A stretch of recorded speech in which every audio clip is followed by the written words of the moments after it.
And I'm starting to figure out that we're actually in the world of now, and we're moving away from a world of today. All the businesses, I mean, Google's a business of today. Twitter, Facebook, and these guys are businesses of right now. And human beings are moving more away from this today world into the right now world. They want stuff right now. They want to know things that happen right now. And Google's too old. And Google's falling behind. And I'm going to speak about some of those things as we move ahead. So that's my Twitter handle. I tweet stuff that, everything from robotics, because we're also doing exoskeletons. I've got some guys looking at that. And we do from that all the way to payment engines, and I'm looking at really disrupting payments. So, my engineers got together with me at the beginning of the year. I've got 9 engineers that's working on the payment. So we've got this little dongle that you can plug into a 3.5mm jack of a phone. You can swipe your credit card, where every phone becomes like a point-of-sale system. So we've been messing around with this thing, with the payment engine, and they wanted to know, what are we all about, and what are we doing, and where are we going with this company? So the result of that engagement, which pissed me off a little bit, was a company name called Imperfi. Okay, so we've got Imperfi Holdings. And the other day we went to a funder and he asked, what's MPFE for? And we said, we just make payments fucking easy.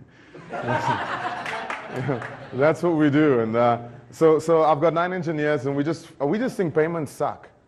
If you take a look at the payments world, when someone shows up to fix your tap at your house, or a pizza guy shows up, you either, or let's get Dialer to come to your house to fix a problem. It's variable billing. He comes there, he looks at your problem, he says, it's not going to cost you $800, it's actually going to cost you $1,200. Okay, you take him out the house, you lock him in the car, you go to the ATM, you draw $1,200, you come back, then he fixes it, and he says, it's actually $2,200. Okay, EFTs don't work because they work on cash. And it's just, payments are hard. I mean, the reason we have service delivery problems in government, I think, is to do with payments. It's not, we don't want e-government. I don't want electronic brochures and beautiful websites from government. Yeah, okay, that's transparency of information and all that stuff, but that's not what I want. When you get service delivery is when you get transactions being made.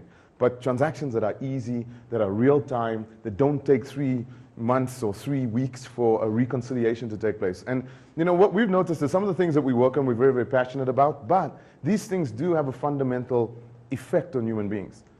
Payments, if we can fix payments. Ikrueleni, last winter, a woman had twins, premature twins. She couldn't pay electricity bill because she was physically unable to get to the place to pay her bills. They came to switch her electricity off.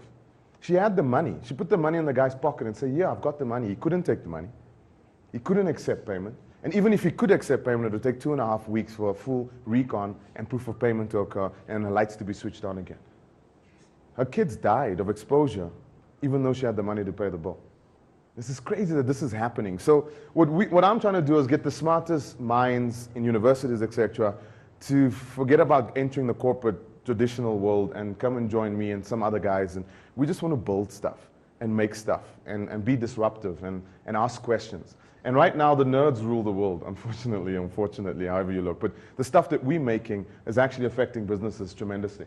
The stuff that Zuckerberg made, the stuff that the Larry Pages and the Sergey Brins make, those are the things that are fundamentally changing society. And if you take a look at it, technology is saturating mankind. And technology is saturating mankind to such an extent that businesses don't know what to do. Not just with their clientele that they're trying to service with their offerings, but even people coming into the environment. You've heard about consumerization of IT. The only reason consumerization of IT exists is because innovation has surpassed inside the firewall. Outside the firewall, innovation is completely surpassed inside the firewall.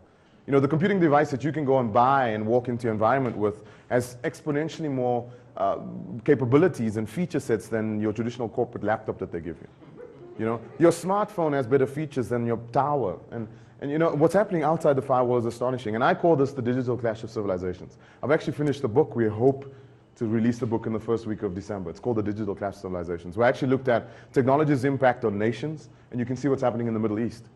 Again, we underestimated how far. I mean, we're seeing regime change, and it's enabled, not because of technology, but it's so much more enabled by technology. And it's absolutely astonishing. And we're seeing, companies that we see price drops. We're seeing, they hemorrhaging because someone said something in a social container about a product that they didn't like. So the consumer's never been more powerful in the history of commerce as they are today. And why? Because of technology.